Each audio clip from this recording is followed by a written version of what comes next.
perhatikan di situ sebenarnya ada dimensi sosial dan ekonomi, dalam arti bagaimana kita berpuasakan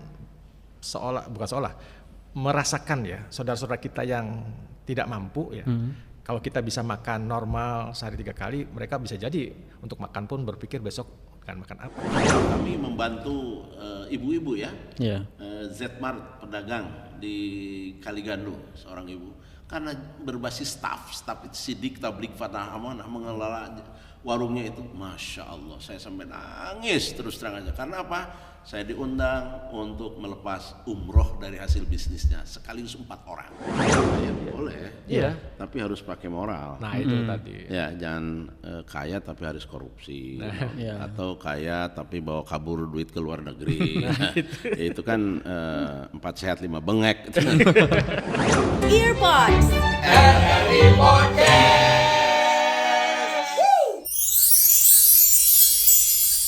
Halo Sobat Earpods, bertemu lagi bersama saya Dede Firdaus di RRI Podcast. Dan Sobat Earpods, di bulan Ramadan ini pastinya selalu hadir membawa pesan tentang empati, kepedulian, dan keadilan sosial.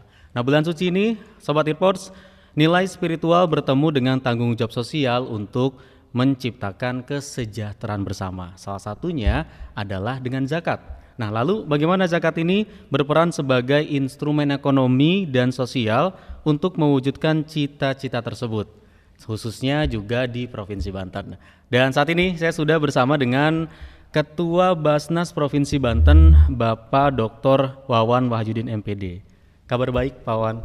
Alhamdulillahirrabbilalamin. Terima Alhamdulillah. kasih. Salam ta'zim untuk para pemirsa pencinta RRI di mana berada. Ya, bulan Ramadan pastinya juga sibuk dengan zakat ya Pak ya? Insya Allah, alhamdulillah, doanya dan saling mendoakan. Ya, baik. Kemudian juga bersama saya untuk episode kali ini Ketua Jurusan Program Studi Ilmu Ekonomi Pembangunan di Fakultas Ekonomi dan Bisnis Universitas Sultan Ageng Tirtayasa, Bapak Dr. Hadi Suyipto SE MSI. Kabar baik Pak? Assalamualaikum warahmatullahi wabarakatuh. Waalaikumsalam warahmatullahi wabarakatuh. Bulan Ramadan masih sibuk tentang kegiatan belajar mengajar Pak? Ya. Persiapan tahun ajaran baru ya, sama di kampus sudah mulai. Sudah mulai. Baik, Sobat Earpods, untuk edisi kita kali ini membahas tema Astacita, Zakat, dan Keadilan Sosial Ramadan untuk Kesejahteraan Bersama. Tapi sebelum kita bahas mengenai zakatnya nih Pak ya. Oke. Ini mungkin juga karena ini temanya sebagai Astacita ya Pak, program prioritas nasional. Ini sebenarnya dari Basnas itu makna Ramadan untuk menjalankan zakat, misi keadilan sosial itu seperti apa sih Pak? Baik, Assalamualaikum warahmatullahi wabarakatuh. Waalaikumsalam warahmatullahi wabarakatuh. Para pemirsa dan pencinta RRI di mana berada, izinkan saya Al-Fakir Profesor Dr. Haji Wawan Wahyudin MPD selaku Ketua Basnas Provinsi Banten, selain bersyukur tentu bersolawat dan terima kasih terlebih dahulu kepada RRI Podcast Banten yang luar biasa yang dalam kesempatan kali ini berbincang tentang Ramadan dan zakat. Kita ketahui bahwa bulan Ramadan adalah bulan diturunkannya Al-Quran ya, dan di Al-Quran itu sendirilah keluar berbagai perintah yang salah satunya adalah perintah untuk mengeluarkan zakat. Ibadah kita, sholat kita tidak akan diterima kalau tidak mengeluarkan zakat fitrah. Aqimus shalah wa atuz zakah. Karena itu momentum Ramadan kita jadikan kesediaan kita sebagai umat beragama Islam khususnya dan tentu yang beriman ya, untuk menjalankan ibadah saum, yang ibadah saum sendiri kesempurnaan pahalanya akan bisa ditutup dengan mengeluarkan zakat. Kalau tidak, pahalanya menggantung di langit. Ya, jadi bulan Ramadan ini puasa kemudian ibadahnya gitu ya. Zakatnya juga perlu ya Pak? Ya, karena nilai sosialnya tadi. Nilai sosialnya tadi. Jadi kalau bisa dibilang Basnas ini melihat perubahan kesadaran masyarakat khususnya Provinsi Banten ya Mas, seperti apa sih Pak kesadaran mereka tentang zakat? Iya, alhamdulillah secara signifikan kesadaran masyarakat ini cukup tumbuh berkembang ya. Hal ini terlihat dan tersaksikan sendiri oleh kami selaku jajaran di Basnas. Bahkan kali ini kita sedang menyisir tidak hanya muzaki itu mereka yang PNS, tapi sasaran zakat kami ada jalur udara, laut, dan bahkan di darat gitu. Nah karena itu upaya-upaya untuk menyentuh mereka antara lain ya penjelasan, edukasi, dan sosialisasi seperti yang dilakukan oleh RRI ini sendiri. Yang kedua oleh internal kami, dan alhamdulillah kesadaran itu semakin meningkat. Di perguruan tinggi misalkan sudah ada dan bahkan meningkat terus prodi zakat dan wakaf. Iya. Itu juga edukasi kepada masyarakat penting ya Pak ya. Ya, akan artinya penting berzakat gitu ya Pak. Betul. Provinsi Banten termasuk kategorinya apa nih Pak untuk yang berzakat? Baik atau? Alhamdulillah kita di tahun 2025 sempat mendapatkan berbagai penghargaan di zaman kepemimpinan sebelum saya. Itu artinya apa? Perhatian untuk zakat ini cukup signifikan dan berarti, dan insya Allah semakin membaik. Semakin membaik. Kita harus penting karena memang kesejahteraan bersama ya Pak tentang zakat. Baik, kita ke Pak Hadi nih Pak. Ya ini kan juga Ramadan ini kan sering disebut sebagai bulan kepedulian sosial gitu ya Pak ya. Kemudian dalam kacamata ekonomi pembangunan seperti apa sih Pak? Ya, baik. Bismillahirrahmanirrahim. Jadi memang ini kita merasakan betul ya sebagai kaum muslimin khususnya di bulan Ramadan ini kan bulan yang berbeda dengan bulan-bulan lainnya ya. Artinya disitulah kemudian Allah berikan pahala lipat gandakan Pak Kiai ya. Kemudian juga Allah berikan magfirah, pengampunan. Nah kalau kita melihat bulan puasa ini kan satu kehidupan masyarakat yang sebetulnya lebih kepada aktivitas fisik ya. Ya artinya bagaimana Allah perintahkan untuk saum dari mulai terbit matahari sampai terbenam. Sebetulnya kan mengubah pola makan gitu ya.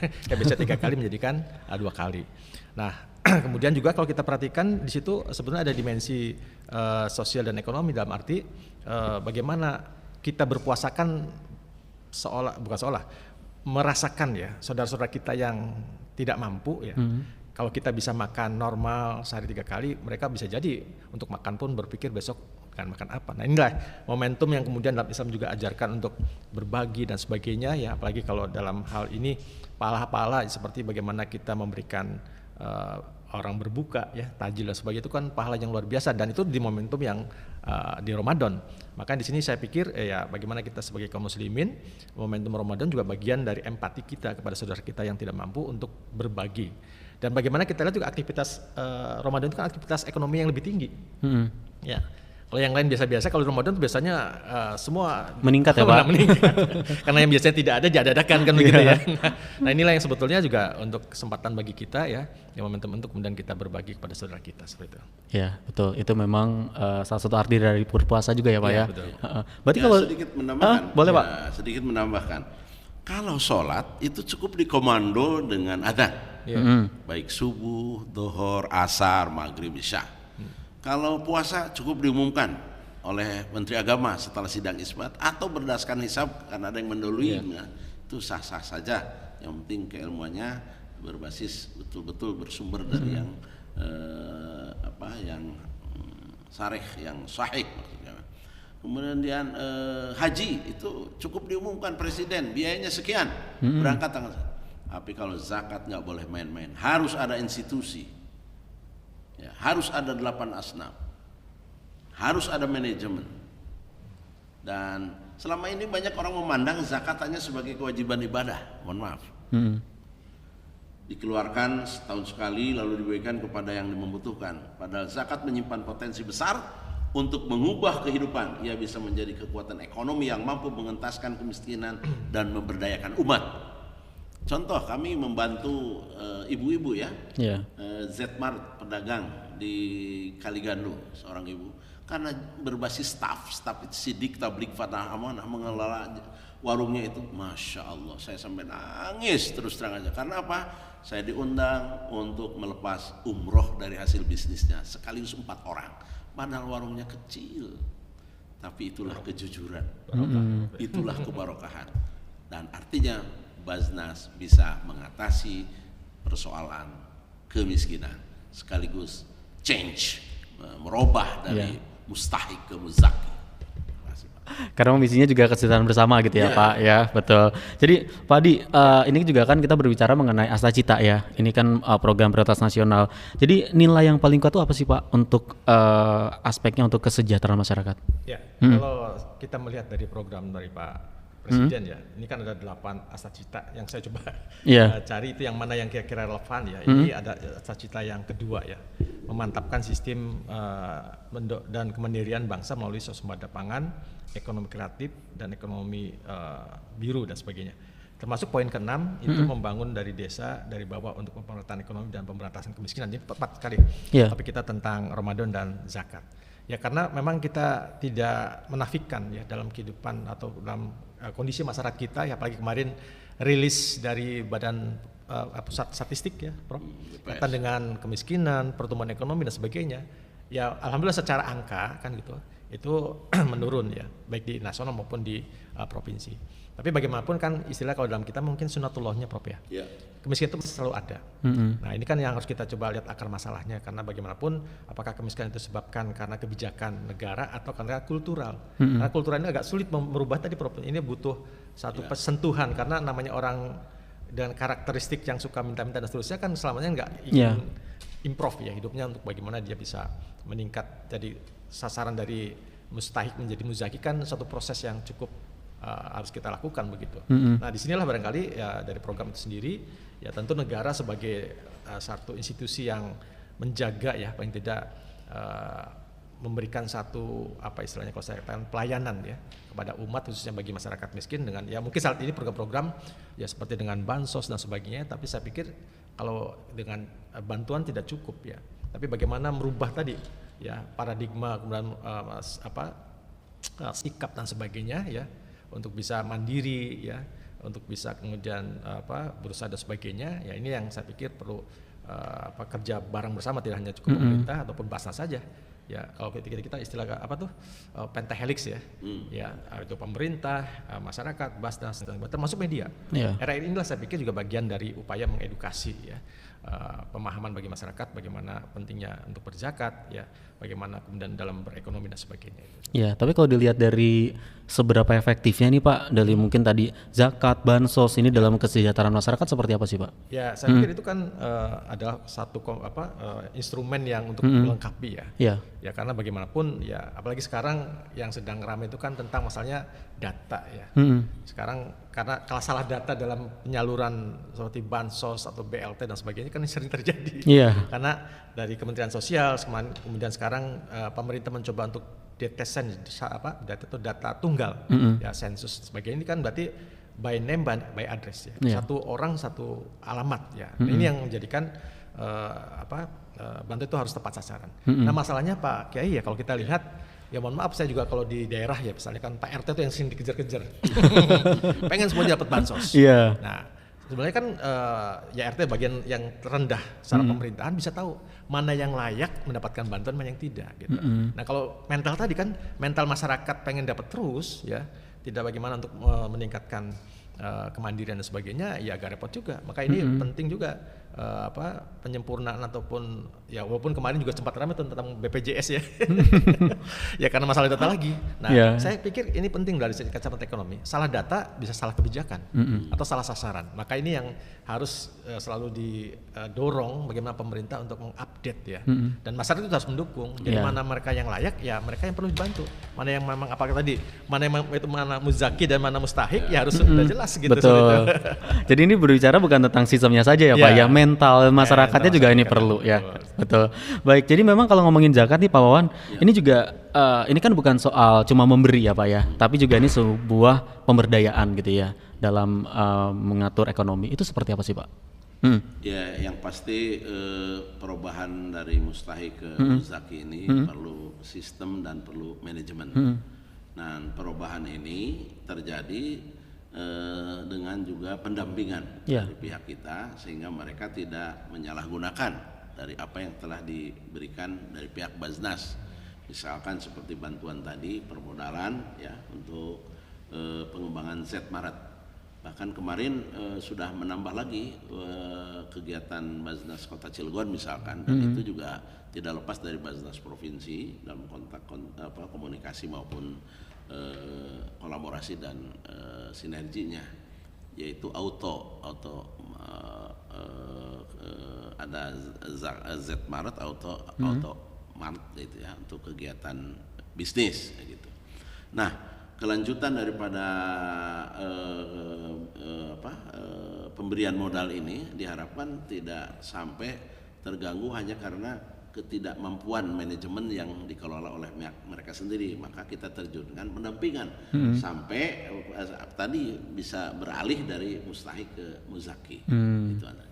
Dan kami tidak hanya itu, ternyata problem di masyarakat misalkan rumah tidak layak huni, wah ini pun perlu kita segera bantu dengan pendampingan baik petukangnya lah dan sebagainya, karena ternyata tidak hanya rumahnya, betul-betul penghuninya juga tidak layak. Kadang-kala ada satu rumah yang tinggal nenek-neneknya saja atau anak-anak di bawah usia. Jadi problem sosial ini memang tidak bisa diatasi hanya pendekatan akademik, tapi ternyata memang pendekatan sosial yang paling yang salah satunya Basnas bergerak antara itu. Ya, berarti ini salah satu program dari Basnas gitu ya Pak ya? Betul. Mungkin kalau di secara perinci apa aja Pak programnya tadi? Ya, pendidikan, kesehatan, perumahan, dan juga penanggulangan bencana. Itu antara program-program unggulan kami. Yeah. Nah, dibilang pendidikan misalkan kita punya program satu keluarga satu sarjana. Satu keluarga satu sarjana. Ya, dan itu sudah berlangsung sampai lulus dari perguruan tinggi itu. Oke, itu penting ya Pak, satu keluarga satu sarjana ya Pak? Ya kalau kita secara teori ya, itu yang teori nurse ya. Jadi lingkaran kemiskinan itu sebenarnya dipotongnya dari mana? Nah, biasanya kita bisa menjawabnya itu biasanya dari pendidikan. Kenapa? Dari pendidikan itulah kemudian dihargai ya produktivitasnya. Makanya ya mohon maaf ya, kalau misalnya pendidikannya rendah, maka bisa dipastikan ya dia mendapatkan pekerjaan yang tidak tidak memadai, tidak layak barangkali. Yeah. Nah, dengan pendapatan yang tidak sesuai atau tidak layak, nanti kan bagaimana dia mengkonsumsi, bagaimana dia untuk pendidikan, bagaimana untuk kesejahteraan selainnya. Makanya ya mohon maaf, dulu istilahnya orang miskin akan terus miskin. Nah, walaupun tidak selalu orang miskin itu memiliki mental itu, karena beberapa contoh keluarga miskin juga anaknya yang sukses misalnya sampai sarjana tadi. Nah, ini yang kita harapkan, disambil tadi perubahan dari sisi mental dan sebagainya, semangat untuk tadi keluar dari lingkaran kemiskinan tadi dengan pendidikan itu ya karena kalau kita lihat pendidikan di Banten kan juga masih lulusan rata-rata ya Prof ya, kalau saya lihat data BPS itu 30% lulusan SD yang kerja. Ya bagaimana kita bersaing kan begitu ya. Yeah. Kalau pendidikannya SD, maka kalau tadi dengan sarjana ini kan paling tidak mereka adalah bagian yang mengangkat derajat keluarga ya, seperti dengan pendidikan ya, mudah-mudahan ya bisa membantu saudara-saudara atau paling tidak orang tua dan sebagainya. Ya, jadi salah satu faktornya adalah pendidikan gitu ya Pak ya. Dan pendidikan investasi yang paling panjang. Dan kalau kita hitung biayanya, kira-kira bayangkan Prof yang mungkin atau saya yang punya anak ya, dari sekarang ya, ini generasi yang baru nih, PAUD berapa tahun, SD 6 tahun ya, TK dulu ya, TK kan TK AB, ini kalau berjalan ya, SD 6 tahun udah hampir 8 tahun, SMP SMA 6 tahun ya, udah 15 tahun, kuliah misalnya 4 tahun, hampir 18 tahun lebih, orang tua mengantarkan anaknya untuk mendapatkan pendidikan, bekal pendidikan loh ini. Walaupun nanti persaingannya kan masing-masing terserah ya, ada persaingan dalam mendapatkan pekerjaan, kita cuma memberikan ilmu saja. Secara formal itu 18 tahun. 18 tahun. Dari waktunya, belum biayanya. Betul. Berapa? Udah dan waktunya. Ini selaras dengan amanat Nabi, salah ummati bil ilmi wal mal. Jadi maju mundurnya umatku tergantung dua. Makanya harus serius digarap. Yang pertama al-ilm, pendidikan. Yang kedua al-mal, yakni ekonomi. Nah, perputaran ekonomi ini yang adil tuh yang perspektif Islam. Mohon maaf sekarang ini kita materialisme, hedonisme harus dihadapkan kepada nilai-nilai ketuhanan, antara zakat ini. Sehingga tidak bergelintir di segelintir orang ya, kekayaan itu maksudnya berputar di segelintir orang. Kalau istilah pinjam Pak Purbaya gimana, biar kaya bersama lah gitu. Amin gitu ya Pak ya, kaya bersama ya Pak. Jangan yang kaya makin kaya, yang miskin makin miskin. Ya berarti ekonomi dan pendidikan itu selalu beriringan gitu ya Pak ya. Tapi kalau berbicara mengenai keadilan sosial di Provinsi Banten ini Pak, ini kan mungkin kalau dari indikator ekonomi ini masih banyak daerah tertinggal, daerah yang mungkin lebih maju gitu ya Pak ya. Ini seperti apa sih Pak? Ya, kembali kalau kita berdasarkan data ya. Jadi memang kemarin BPS merilis baik itu dari sisi pengangguran, kemiskinan. Saya melihatnya tipologi dari Banten ini hampir karakteristik yang sama dengan Pulau Jawa. Artinya apa? Di wilayah utara yang berbasis industri itu memang basisnya pengangguran. Di selatan yang berbasis pertanian itu adalah basisnya kemiskinan. Nah ini kan ketimpangan dari sisi juga infrastruktur dan sebagainya. Makanya ya itu data mengatakan begitu. Nah ya tentu mudah-mudahan dari peran Basnas ini maupun dan kalau ketimpangan pendapatan itu lebih, kalau laporan terakhir di BPS itu meningkatnya itu atau tingginya itu ada di perkotaan. Mungkin orang desa kita kalaupun nggak punya duit masih bisa makan seadanya kan gitu. Ada kolam, ada daun-daunan, maksudnya sayur-sayuran gitu. Nah di kota udah uang habis yang ngutang gitu kan. Apalagi sekarang dengan pinjol itu kan lebih bahaya. Ya sudah ribanya sudah wah macam-macam lah. Jadi ini saya lihat ya akibat tadi distribusi pendapatan dari sisi pendidikan juga mungkin ya yang mereka ya bersaing lah. Orang ketika katakanlah datang ke Banten kan tidak bisa larang, tapi bagaimana mereka bersaing dari sisi kemampuan skillnya untuk mendapatkan pekerjaan tadi, dan memang mereka lah yang bisa lolos, yang kemudian yang lainnya tersingkir begitu. Ya, jadi ya dalam dunia ini ya satu hal yang manusia sunatullah ya, persaingan itu ada. Cuma nanti bagaimana negara ini bisa menjadi penengah lah ya, ketika ini memang akan ada kemiskinan walaupun ini sunatullah selalu ada, ya itu bagaimana akar masalah kemiskinan itu kemudian bisa diselesaikan gitu. Karena yang punya kebijakan pemerintah gitu ya Pak ya. Karena realitanya memang bagaimanapun kita akan bersaing gitu ya Pak ya, dalam di dunia ini. Kita balik lagi Pak, ini zakat ini kalau mendukung Astacita seperti apa sih Pak dalam program pemerintah? Yang pasti zakat menguatkan Indonesia. Ya. Pertama dari program pendidikan yang tadi sudah disampaikan. Yang kedua pemerataan pemberian bantuan terhadap mereka yang masuk di 8 asnaf. Dan yang ketiga pembinaan ketertiban sosial, sehingga tadi tidak terseret dengan mohon maaf rentenir. Yang itu secara undang-undang negara juga sudah dilarang.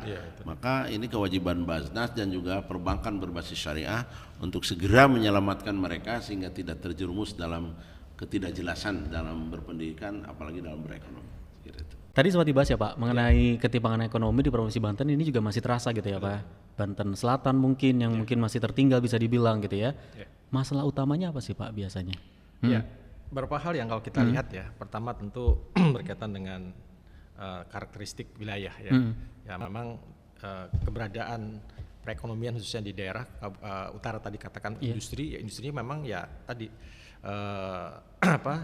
dengan padat modalnya ya, teknologi dan sebagainya. Maka relatif mereka lebih settle gitu artinya dari sisi upah dan sebagainya. Sementara kalau di selatan yang basis pertanian dan memang adalah petani-petani ya, kalau kita katakan ya walaupun petani lebih istilahnya kalau aman ketika menghadapi masalah ya, artinya kalaupun habis uang ya masih bisa dengan yang lain. Tapi mereka ya bayangkan petani pendapatannya berdasarkan pada panen gitu ya. Nah ini sentuhannya yang bagaimana ini untuk bisa meningkatkan kesejahteraan, karena ya ketika kemarin di Lebak Pandeglang ya kita cek data-data itu memang kehidupan dari satu sisi ya upah mereka sangat rendah begitu. Ya makanya upah yang rendah ini tentu harus didukung juga untuk bagaimana mereka memiliki pendapatan ya, apakah itu dengan lahan yang ada ditingkatkan dan sebagainya kan ya mohon ketika petani dengan pendidikan yang rendah maka dia tidak berpikir untuk untuk meningkatkan ya produktivitas lahan yang sudah ada gitu. Nah ini perlu sentuhan. Maka misalnya dari Basnas bisa hadir di sana, ya tentu tadi pendampingan yang penting.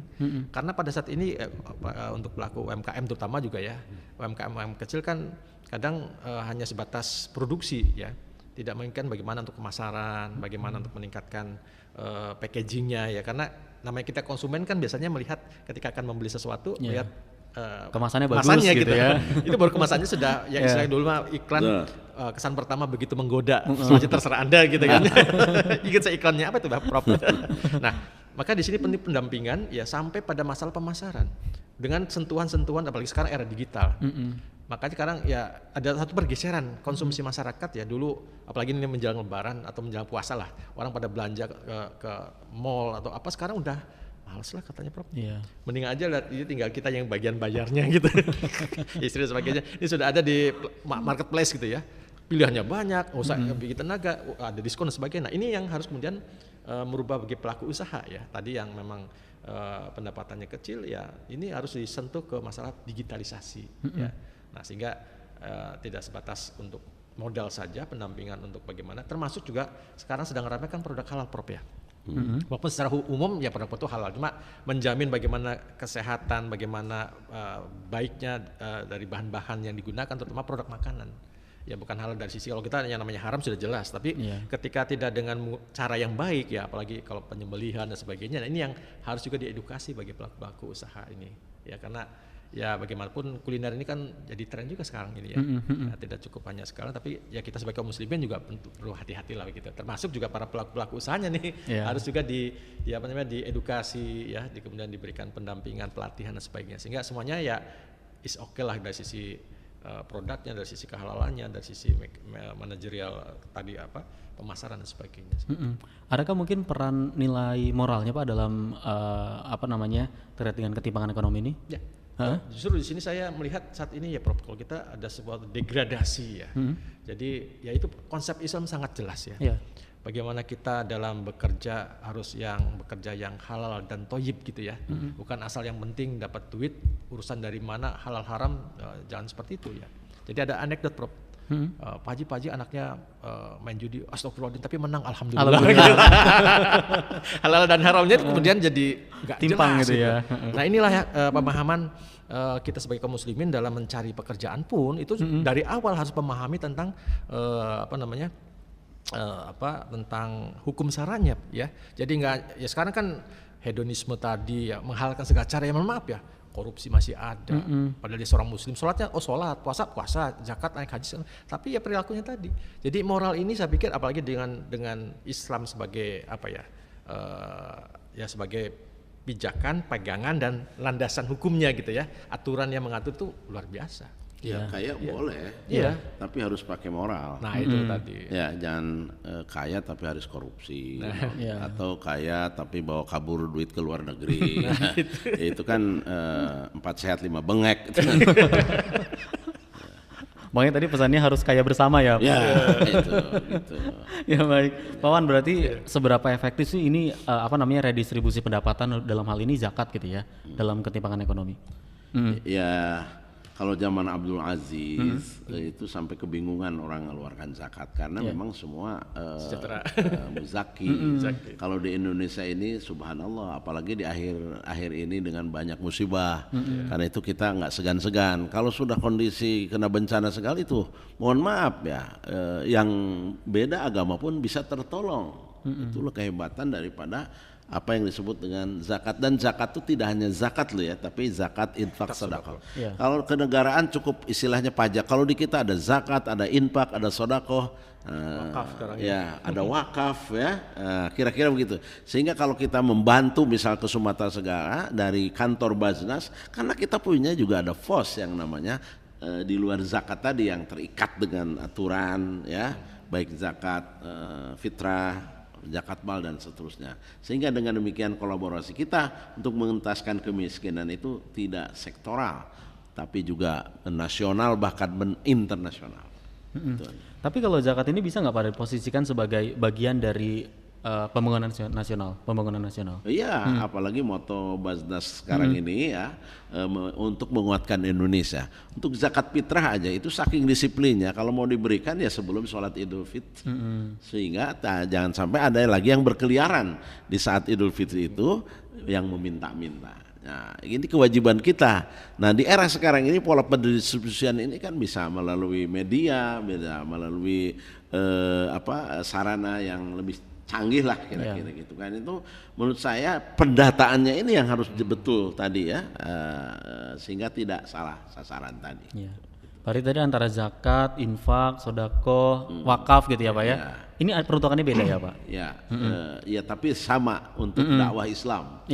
Dan untuk keunggulan dan kesejahteraan umat. Kesejahteraan umat, kesejahteraan nasional gitu ya Pak ya. Oke, tapi kalau sinergi antara pemerintah, mungkin juga dalam hal ini juga lembaga zakat gitu Pak, dalam ketimpangan ekonomi ini seperti apa sih Pak? Kita dalam mengelola zakat ini tidak lepas dari 3 pedoman. Ya, pertama aman secara syar'i, aman regulasi dan aman NKRI. Itu patokan kami, sehingga kita tidak bisa menjalankan tanpa aturan atau tanpa regulasi yang berlaku. Gitu. Sehingga dengan demikian insya Allah kita profesional dan proporsional. Ya.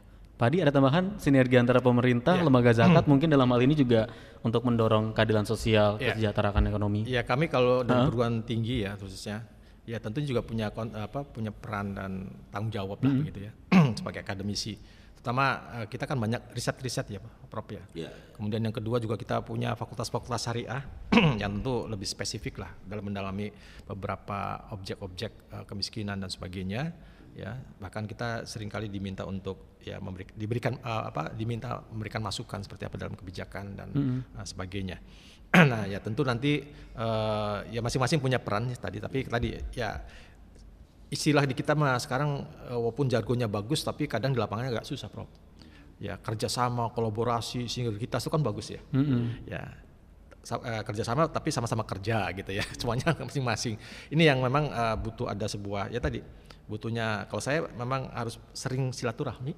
Ya, Islam itu ajarkan pemerintah duduk bersama. Ya seperti ini RRI bagian dari media yang memberikan satu informasi, edukasi ya, kita dari bahasanya dari akademisi kumpul kan enak tuh. Di obrolan yang rileks lah gitu ya. Sehingga ini yang sedikit banyak ketika kita sering bersilaturahmi kan, ada masalah apa? RRI bisa menginformasikan. Di sini ada temukan RRI dengan beberapa tempat yang ini nanti Basnas bisa masuk kan. Jadi itulah yang saya pikir walaupun secara kelembagaan kita punya peran masing-masing, tapi saya pikir disitulah silaturahmi yang Islam ajarkan juga bagian penting untuk lalu dilakukan ya. Sehingga termasuk juga teman-teman yang lain yang sekarang apa istilahnya selain Basnas mungkin juga filantropi ya, karena memang secara kelembagaan ada yang badan amil zakat, ada lembaga amil zakat ya, mereka juga punya hal yang sama. Nah ini saya pikir yang harus kemudian bisa duduk bersama untuk ya itu tadi program ketika menghadapi masalah kemiskinan, kesejahteraan sebagainya, ini mudah-mudahan bisa direalisasikan. Ya, sinergi penting ya Pak ya untuk pembangunan nasional ya Pak. Betul. Jadi saya ingat pantun jadinya. Apa tuh Pak? Pergi ke Surabaya naik pesawat. Cakep. Di bandara jumpa pramugari. Kolaborasi dan sinergi harus semakin diperkuat untuk memperkokoh keutuhan NKRI. Wah, tepuk tangan dulu ya. Ini pentingnya kolaborasi dan pentingnya kolaborasi untuk dengan RRI juga. Ya. Baik. Ada pesan moral nggak Pak Hadi untuk mungkin dalam tantangan ekonomi saat ini? Ya. Jadi ya tentu kita melihat dalam kondisi saat ini ya, yang orang mengatakan baik secara global maupun secara nasional perekonomian kita sedang tidak baik-baik saja.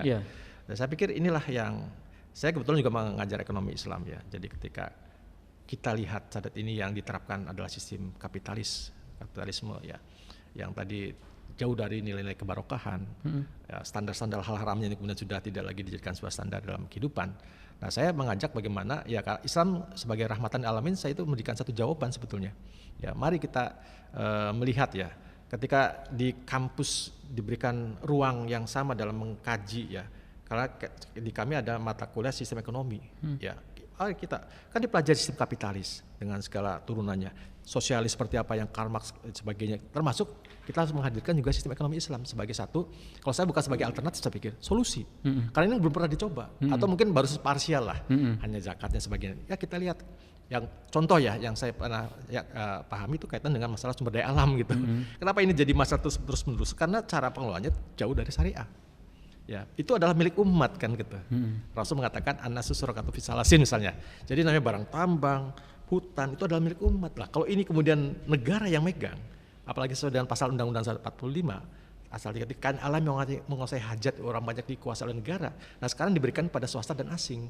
Itu sebenarnya jawabannya. Jadi ibarat kita sumber daya alam yang luar biasa, tapi miskin itu masih ada. Sebetulnya kan ibarat kayak ayam mati di lumbung padi.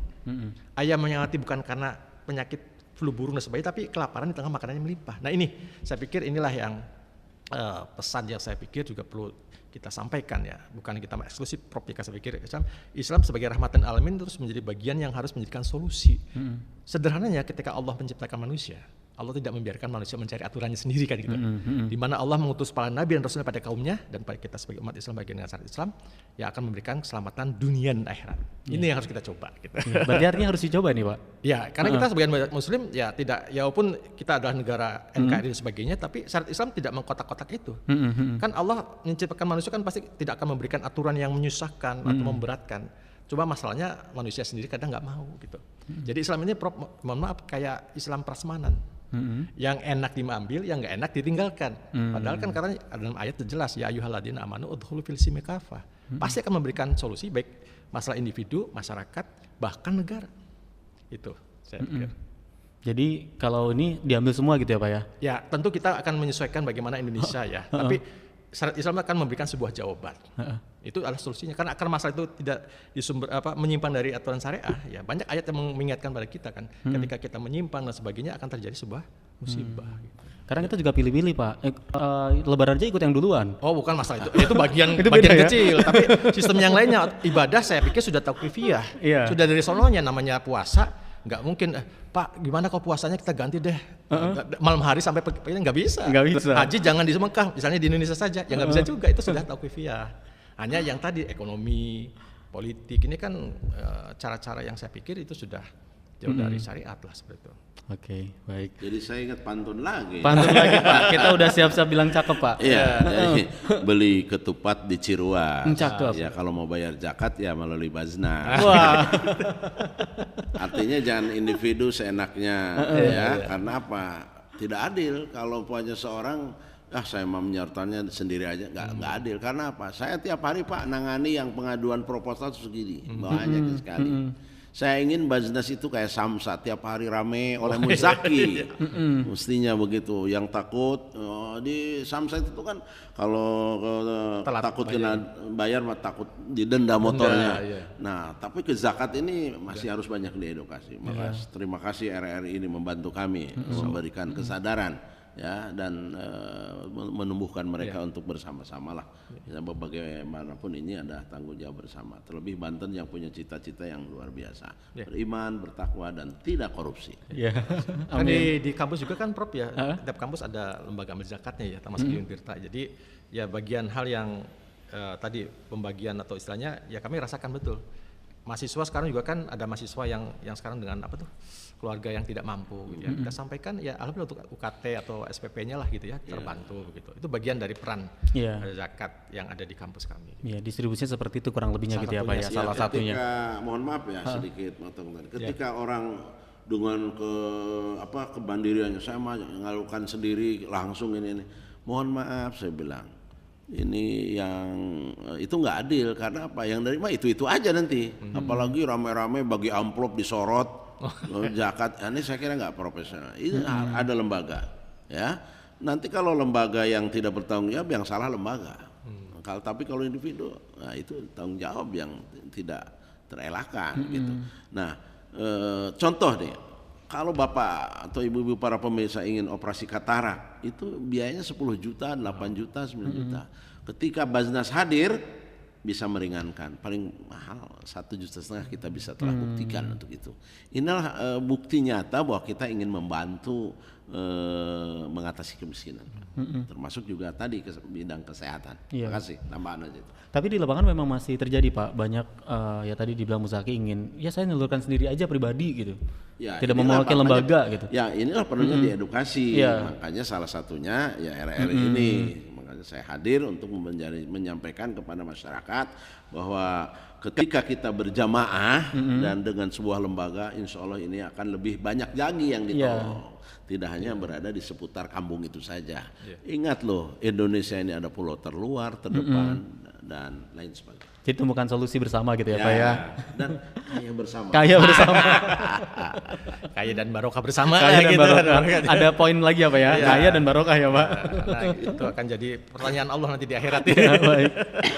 Tapi kalau ngomongin strategi dari Basnas ini Pak, dalam tadi itu mengoptimalkan zakat produktif apalagi sekarang bulan Ramadan tuh seperti apa sih Pak? Saya bilang tadi sasaran Basnas itu darat, laut, udara. Nah, udara misalkan, kita punya bandara. Saya lobby ke Basnas Pusat. Ini sudah diurus belum urusan zakat karyawannya atau apanya? Ternyata belum semua oke. Kalau belum kita ambil alih untuk berbagi, itu strategi udara ya.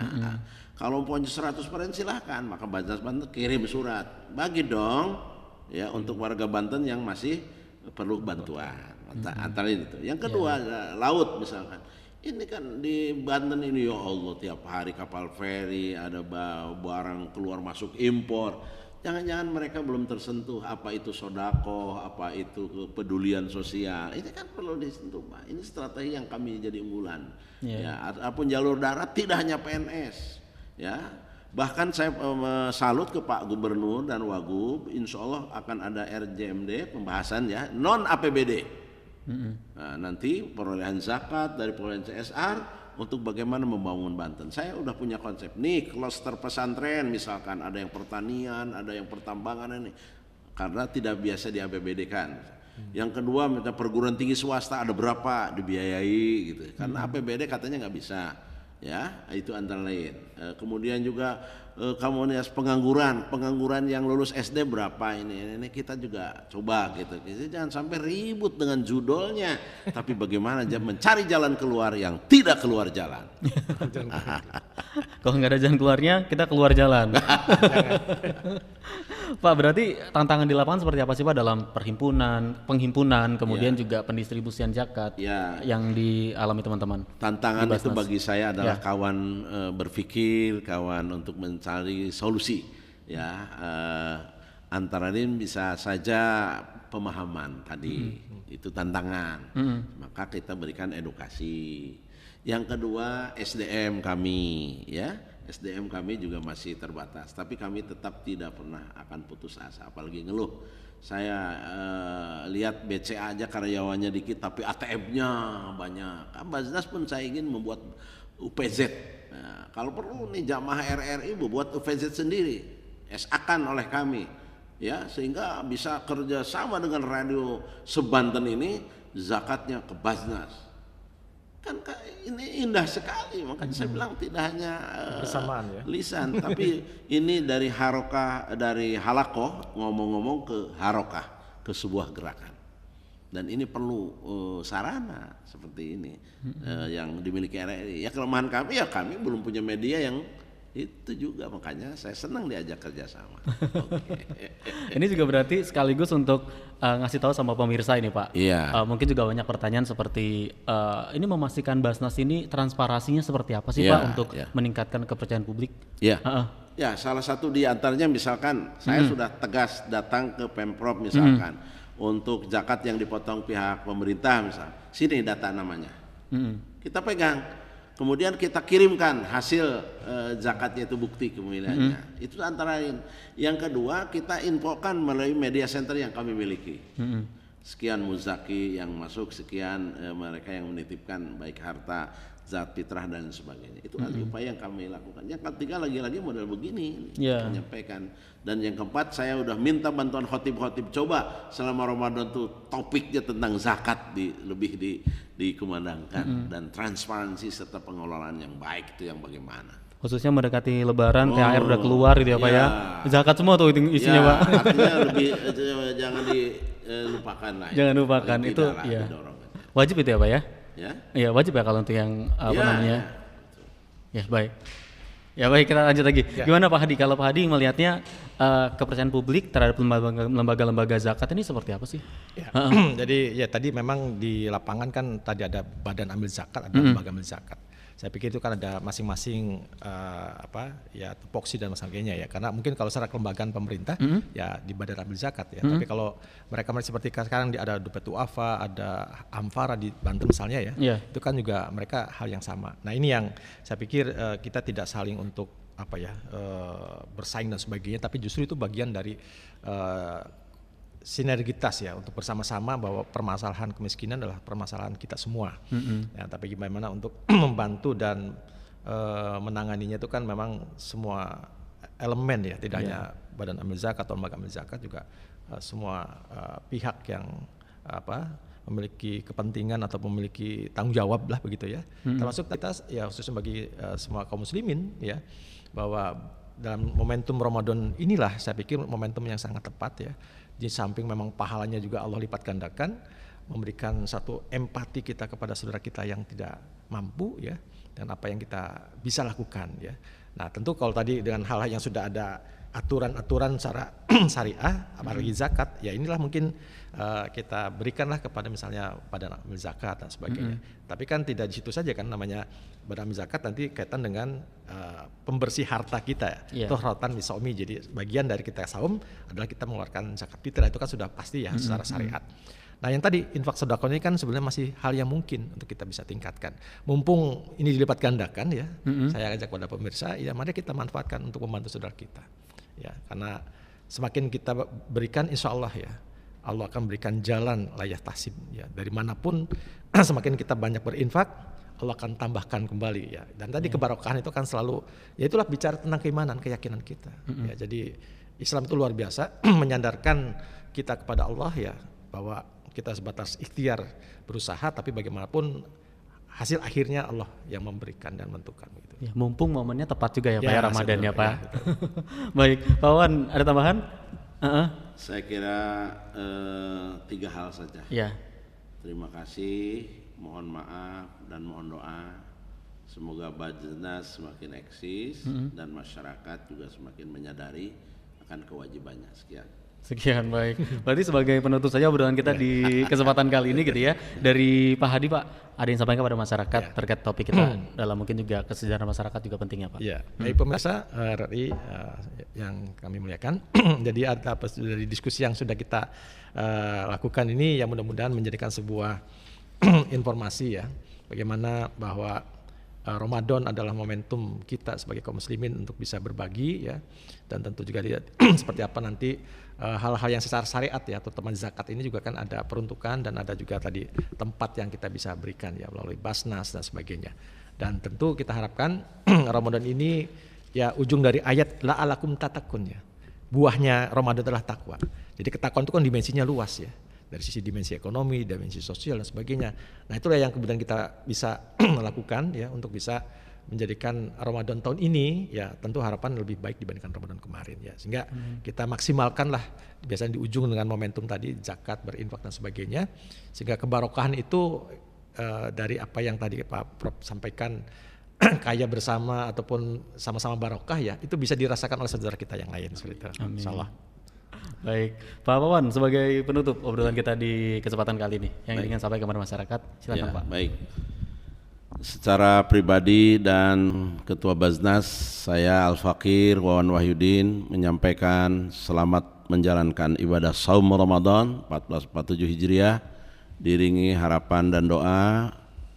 Mudah-mudahan Ramadan tahun ini lebih baik dengan semangat perbaikan dan kebaikan, dan jangan lupa keluarkan zakat infak sedekah, baik zakat fitrahnya maupun zakat malnya melalui Basnas yang berada di wilayah Provinsi Banten. Demikian, terima kasih dan tak lupa sampai jumpa dengan Radio Republik Indonesia tercinta. Sekali di udara, tetap di udara. Ya. Dan ingat dulu waktu itu. Kaya dan barokah bersama. Ya, amin.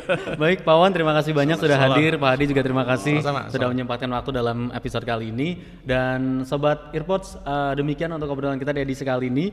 Jadi Ramadan memang mengajarkan kita bahwa kesejahteraan bukan hanya tentang pertumbuhan ekonomi, tetapi juga tentang berbagi kepedulian dan keadilan sosial. Saya Dede Firdaus, mewakili kerabat kerja bertugas pamit. Sampai jumpa. Ada 9-nya mau sama saja ini. Cuy, oi, cuy. Apa sih? Ganggu aja. Boleh sih pakai headset, tapi jangan kelamaan. Tahu nggak sih kalau ngedengerin musik pakai headset terlalu lama atau dengan volume yang keras itu bisa mempengaruhi pendengaran kamu. WHO mengungkapkan kalau sekitar 1 miliar anak muda di seluruh dunia itu beresiko mengalami gangguan pendengaran. Itu karena sering mendengarkan musik menggunakan headset. WHO juga merekomendasikan kalau nggak boleh mendengarkan musik dengan volume lebih dari 60% volume maksimum. Selain itu, nggak disarankan juga menggunakan headset lebih dari 1 jam. Dan kalau kamu lagi pakai headset itu harus istirahat 5 menit setiap setengah jam. Gitu loh, jangan kencang-kencang headsetnya.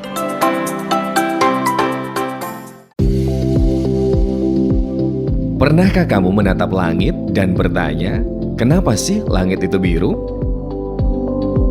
Ternyata jawabannya ada di cahaya matahari. Cahaya putih dari matahari sebenarnya terdiri dari berbagai warna, seperti pelangi. Nah, saat cahaya itu masuk ke atmosfer bumi, dia bertabrakan dengan partikel udara. Warna biru punya panjang gelombang lebih pendek dan lebih mudah tersebar ke segala arah dibanding warna lain. Karena itulah yang paling banyak kita lihat dari segala penjuru, ya, warna biru.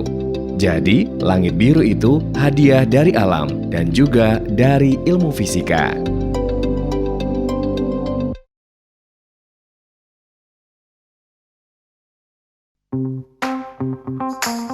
Pernah nggak sih kamu dengar mitos yang katanya kalau duduk di depan pintu nanti susah lo dapet jodoh? Kira-kira bener nggak ya? Yuk kita bahas! Duduk di depan pintu bikin susah jodoh. Well, ternyata ini cuma mitos loh. Katanya sih, dulu orang tua menyebarkan ini biar anak-anak nggak menghalangi orang yang mau masuk atau keluar rumah. Jadi, bukan soal jodoh, tapi soal sopan santun.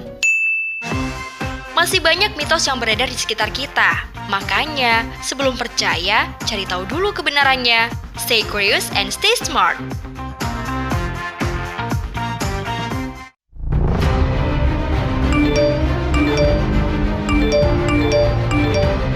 Tahukah kamu, menyebarkan data pribadi seseorang tanpa izin bisa membahayakan hidup mereka? Itu namanya doxing, dan itu bukan hal sepele. Nama lengkap, alamat rumah, nomor telepon, bahkan sekolah anak. Bila jatuh ke tangan yang salah, bisa jadi alat untuk mengancam, meneror, bahkan merusak masa depan seseorang. Jangan asal sebar informasi pribadi orang lain, apalagi di sosial media. Hormati privasi, jaga empati. Mari jadi pengguna internet yang bijak, lawan doxing, lapor bila melihat tindakan doxing di sekitarmu. Privasi adalah hak setiap orang. Jaga data diri, lindungi sesama.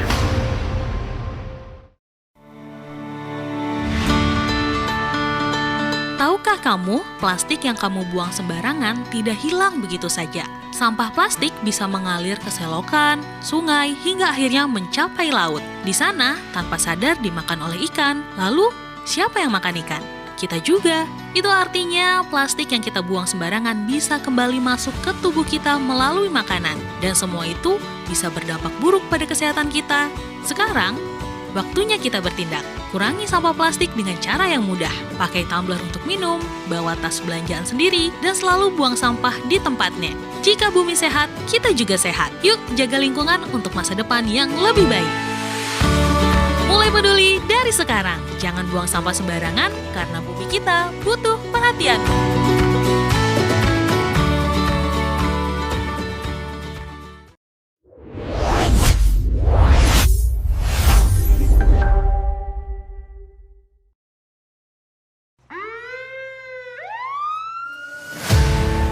Tahukah kamu, pemadam kebakaran sudah ada sejak zaman Romawi kuno. Tepatnya tahun 24 sebelum Masehi, Kaisar Augustus membentuk pasukan penjaga malam bernama Vigiles. Mereka bertugas memadamkan api dan menjaga kota dari kebakaran. Di Eropa, layanan pemadam modern mulai terbentuk setelah kebakaran besar London tahun 1666. Saat itu, perusahaan asuransi bahkan punya tim pemadam sendiri. Hanya rumah dengan tanda asuransi yang diselamatkan.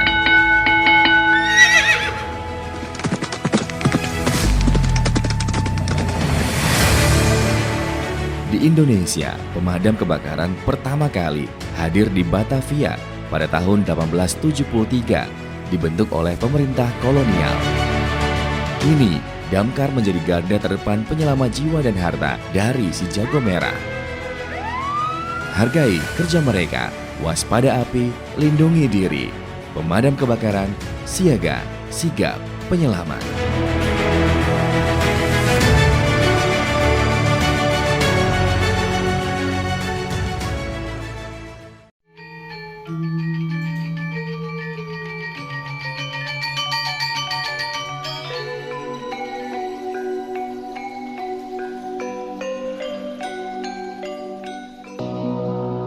Guys, tahu nggak?